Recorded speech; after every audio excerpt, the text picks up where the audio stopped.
Hey guys, I'm Similar Outskirts, and I'm going to be breaking down my track Cryotherapy from my new Titans EP, released on Rushdown. Please be sure to leave a like and subscribe to keep up with new videos.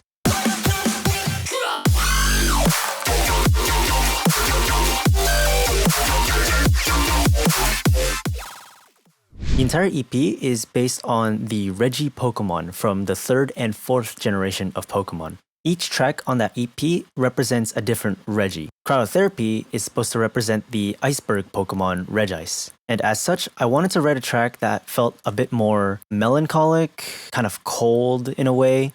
Alright, I'm gonna start at the intro. Oop, don't do that.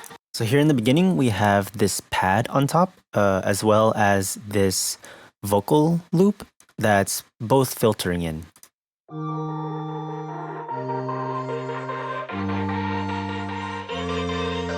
Moving forward, we have this little nice percussion fill made up of a bunch of Foley samples. You can also see that in this next section, we have this little offbeat percussion thing. I have this little ride cymbal fill here that I use in like every track. Here we have the intro drums.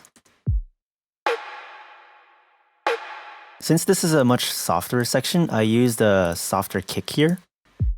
And for the snare here, I used this tiny top layer mixed with this boomy bottom layer. Moving forward, we have more synths coming in. In the background, we have a tiny little melody playing its own thing.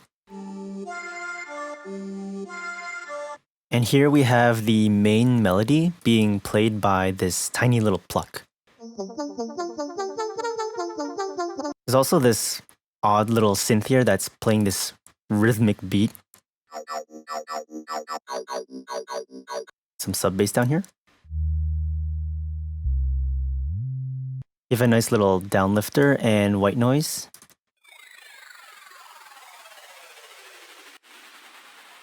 And then we have the vocal section here.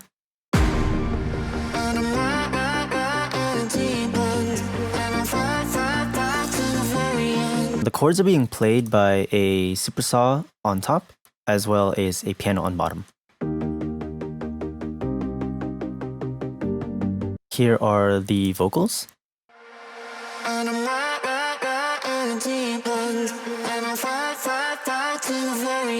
There are a couple of layers going on here.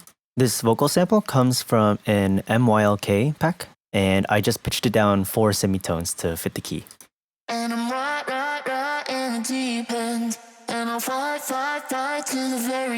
I also have another layer of the vocal, an octave on top.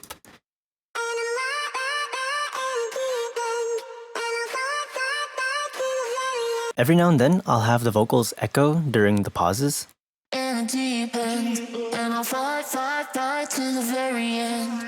There's also these vocal swells that lead into the main parts of the melody.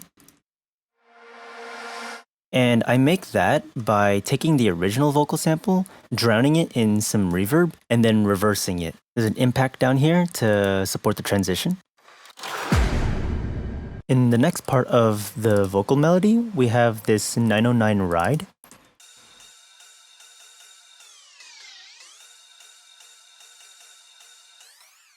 You can hear that it's panning left and right just to give it a little bit more characteristics to it. And you can also see that I drew in a pitch bend every now and then.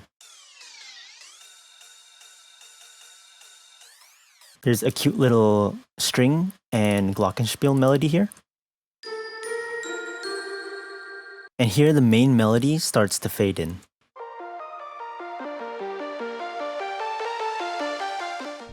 Alright, next up we have the melodic section.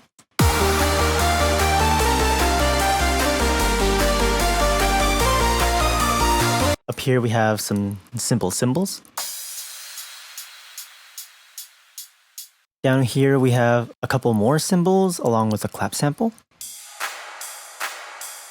The synths I use in the background are just a combination of the previous synths I've used before, along with some crowd effects here and there, and the super saw over here being more opened up by the filter.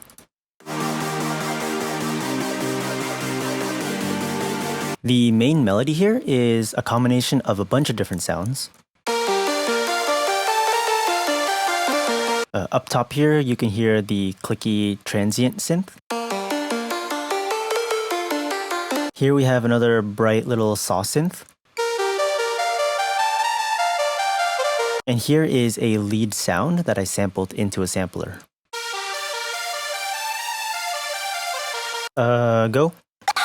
At the end of this section here, we have a little drum fill. You can also see here that I have a frequency shifter that's pulling all the synths down.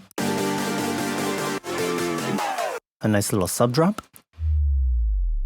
And a vocal sample that's telling you to listen. For the build-up, we have this snare building up. And later in the build, you can hear that I have a frequency shifter here pulling up the snare.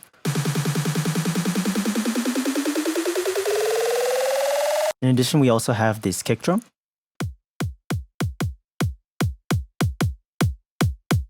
And later in the build, you can see that we have a high-pass filter. There's a couple of build-up synths here. Up here, we just have this tiny little riser. A much bigger riser. And a chopped up version of all the bass samples that you hear at the drop. You can see that later in the build, it's also filtering up. There's also these little offbeat vocal samples. There's a neat little countdown sample to get you hyped up. And next up, we have the drop. All right, here we have the drop.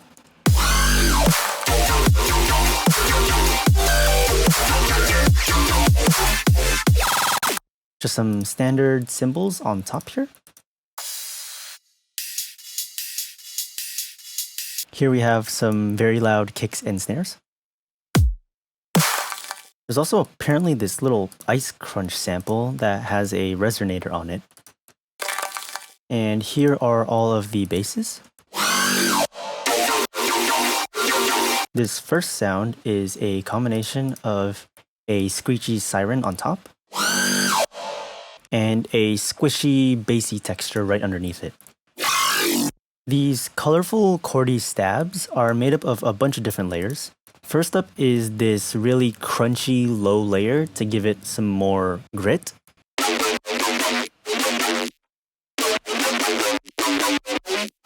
The main chord sound comes from this track right here. There's actually some interesting things going on here. The actual sound is actually a snare drum being vocoded by a supersaw. You can see in the bottom left here that I have this snare sampled into a sampler. And also I have this vocoder here that's routing to a supersaw on a different track. Which one is it? Why are there so many layers? Here is the original supersaw. And that's being fed to this snare drum. In fact, if I just take off the vocoder, you'll just hear the snare drum. Oh my god. You can see that I also wrote a little chord progression here for the snare to play out. There's also a tiny little screechy layer just to give it some high end. We have some other sounds here to fill in the gaps in between the pauses of the other sounds. This next sound has a couple of different layers here. On top is this really distorted saw wave kind of lead.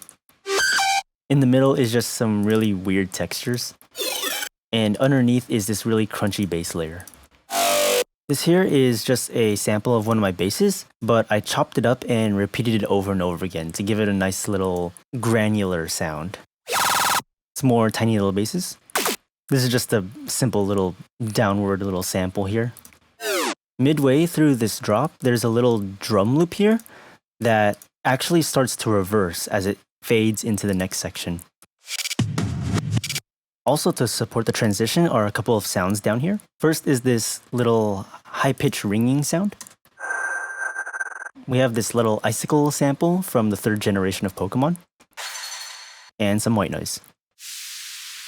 Halfway into this drop, we have a short fake-out bit where I drown everything in reverb and then have everything come back in. There's a bit of variation in some of the bass sections here. This is an ARP that pans from left to right, and the entire section here starts to cool down with some supersaws. The second buildup has some extra drum loops, and some more of the buildup drums from the earlier buildup.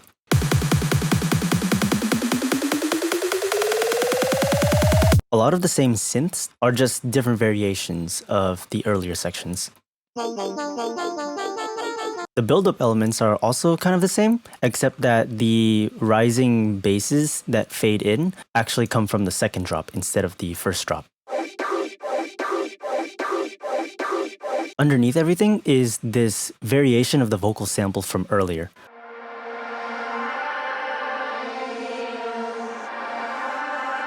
I believe what I did was I reversed the original sample, applied some delay and reverb to it, bounced that, and then reversed it back. So now it gives this very airy feeling to the sample. And finally, there's some additional glitchy synths underneath everything.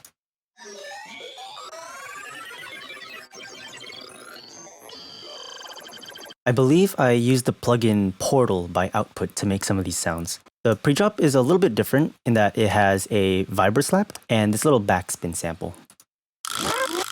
And now on to the second drop.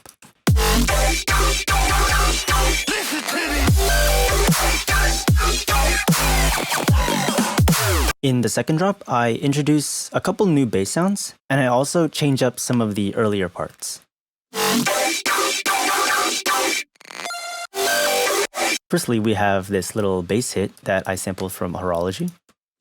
This new chordy stab sound is the same snare that I used before, but now I'm vocoding it with a different kind of synth. Some more neat, aggressive little vocal samples here. In order to build up a little bit more tension in this fake out drop, I added a tiny little riser here, along with some other little effects. Moving on, we have the breakdown section.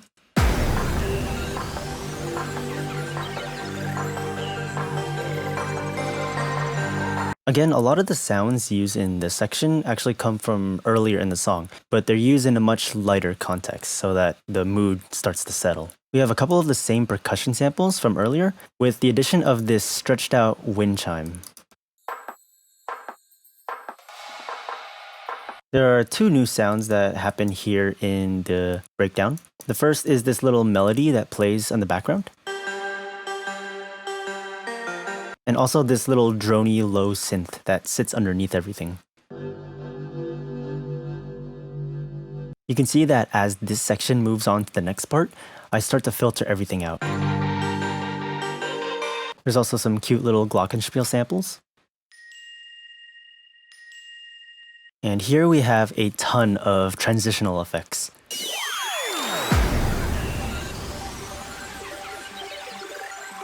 There's this little arpeggio that plays along with everything here.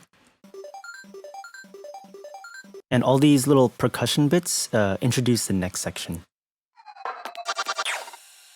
Here we have a nice little quiet piano section using soft piano from Spitfire's Labs collection.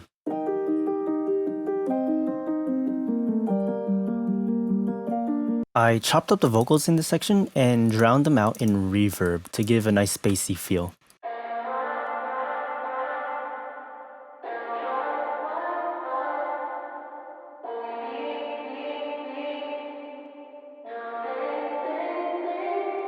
I added this low, greasy kind of synth underneath everything to give the section a bit more warmth.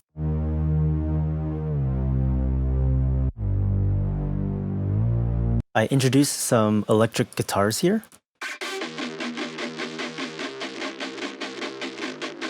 These guitars come from a library called Shreddage 2 by Impact Soundworks. The same vocal lines come back in, but they've been heavily filtered. This last buildup is a bit different than the other ones we've had before. I'm still using the same buildup snare that I used before. However, I pair it up with another drum fill on top of it that slowly fades in.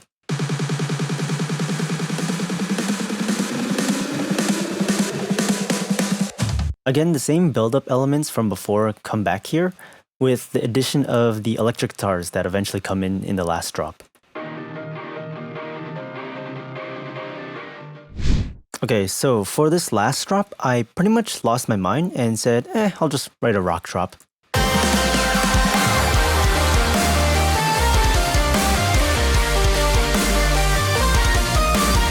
I used a different set of cymbals up here to match the rock vibe.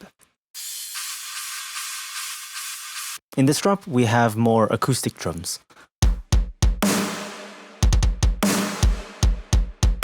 This snare drum is actually a mixture of two different snares. The first one is just an acoustic snare for the low end.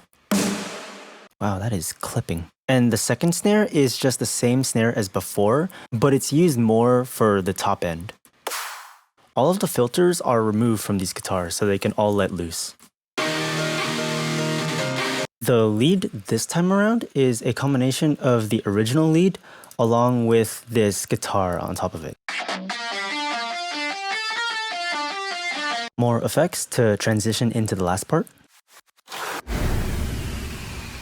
Again, most of the synths during the outro are borrowed from earlier in the song, with the addition of this plastic kalimba sample.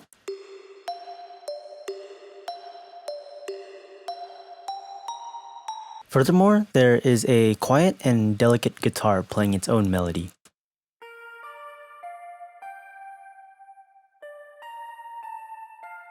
The vocals come back one last time, but as it goes on, it starts to get filtered out.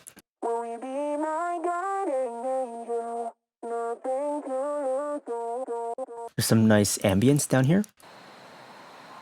And finally, the song ends off with one last vocal sample.